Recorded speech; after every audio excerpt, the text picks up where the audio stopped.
Now, our next topic is how the technicality of the market operates.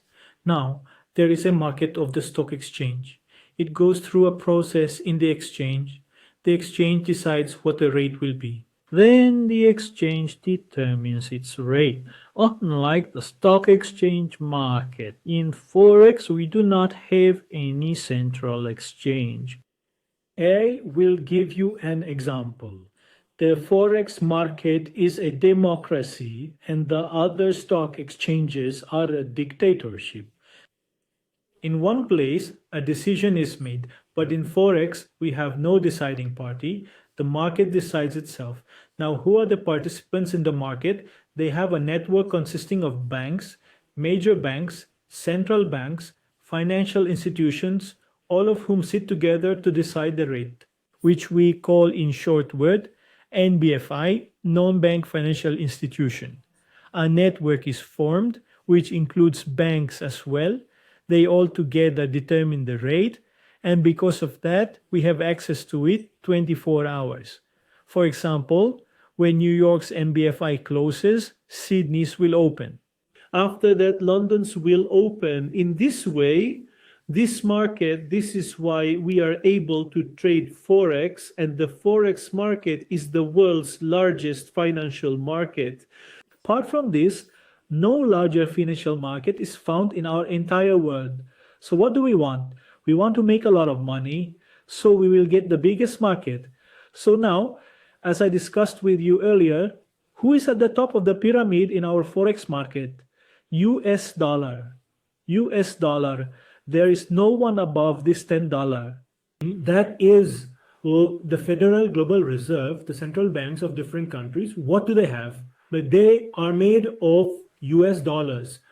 62% of the global currency, global trade, global reserve, and US dollar when we go into trading. Because in trading we are using two pairs, 75% of the trades are based on the US dollar. Now, what is the reason for this? Reason number one, the US is the largest economy in the world. The biggest economy is the US. Who will have the highest GDP? The US will have it, so it has the most stocks, hence its currency. Because of this, its real influence will also be greater. Then we have the global reserve currency. Now, what is a reserve currency? For example, there is India or Pakistan. If our situation worsens, our currency becomes weak. The US dollar is used as a reserve currency, as a backup, as a safe haven. In good times, in bad times, people buy it as a backup. So it is the most used reserve currency in the world. Then the second thing is that in cross-border transactions, the United States dollar is used the most. Apart from the United States dollar, we cannot use any currency for trading or buying oil, for purchasing commodities, or for importing and exporting products. Some exceptions, a few exceptions come in between. Some countries have specific contracts among themselves. Where is the most financial loan? Whose military is the strongest? The strongest military is of the US. So everything revolves around the US and the US dollar in the current market scenario. Guys, welcome back to IFX Academy. Now we will talk about the Forex market, which has very high liquidity, as we discussed. But why are people participating in this liquidity? We have to understand the reason for the participation. Percent of the participants, speculators participating in the Forex market and speculation. Besides them, everyone else is participating just for their needs. Sometimes these people can be more, sometimes less, depending on the time of the day. Which currency is it? What time is it now? The Australian dollar, its higher liquidity, higher volume will come during the Sydney session, New Zealand session.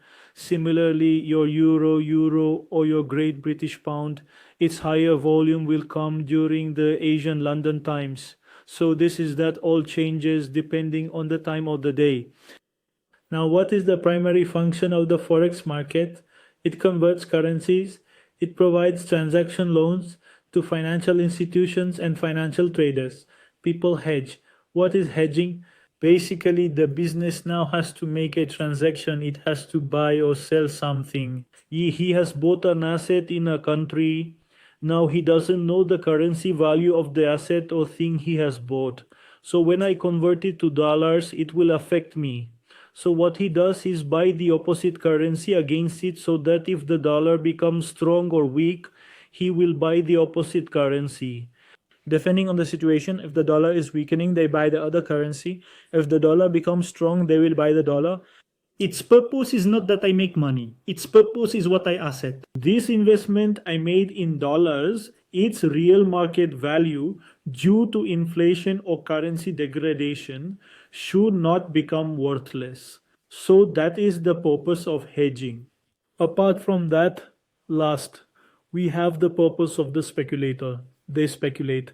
They have no purpose in the market. So this is why? Because you have such a large liquid market. In this, you can put in as much money as you want, take it out. If you put $10 billion in stocks, the market will rise a lot. If you take it out, the market will crash. It doesn't matter in this. So, everyone, every bank, every institution enjoys forex trading. Their money remains safe in currency trading. The money is secure, there is no manipulation, and they can enter whenever they want, exit whenever they want. Their entry or exit does not cause the market to crash or boom.